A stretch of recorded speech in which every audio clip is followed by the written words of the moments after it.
Hey, it's Matt here at the Dacha Project, and today we're going to show you how we plant crops for seed.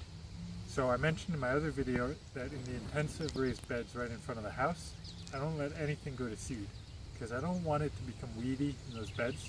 So when I want to plant a seed crop, I do it somewhere else.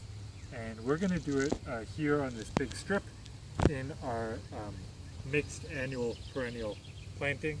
So you can see at the other end of the strip we have the landscape fabric with holes where we are slowly unrolling it as we need it and planting things in the holes.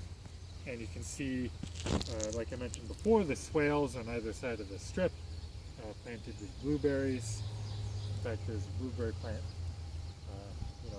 right where we're standing and flowering right now, which is really nice. So on this side though, I'm just going to pull up the landscape fabric and plant right into the soil without tilling or anything. And because I'm planting things for seed, I'm not worried about harvesting it. I'm going to plant a whole lot, and I'm going to do it kind of haphazardly, but it's not going to matter because it's just going to kind of grow wild and make a nice crop of seed that I'll harvest. So I've got this big giant rock here. Gotta move this off.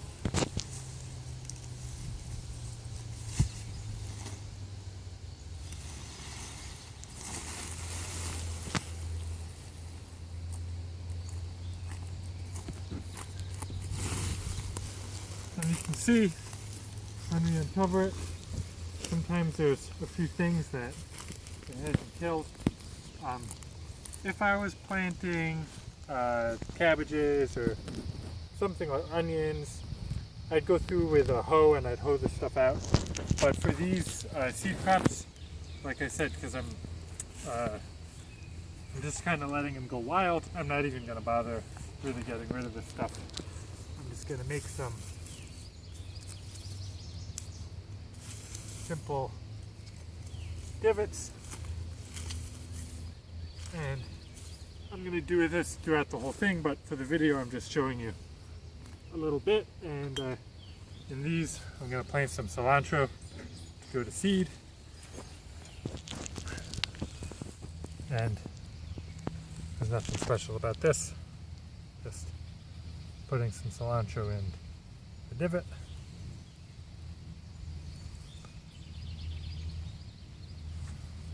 And covering it up. Now, with a lot of these crops that I plant for seed, cilantro, lettuce, mustard, radishes, I really want to select for crops that aren't going to bolt too soon. So I'll come down here when these crops are starting to send up their seed stalks, and I'll pull out all the crops that send up seed stalks for maybe, the first week or so. And that way the ones that end up making seeds and passing on their genes are going to be the ones that flower a little later, which means that when I grow them in the intensive bed for food, they'll produce longer before going to seed and getting bitter, or in the case of radishes, inedible. And that's really all there is. Hopefully we can show you what this bed looks like when it's full of radish flowers and cilantro flowers and all kinds of stuff.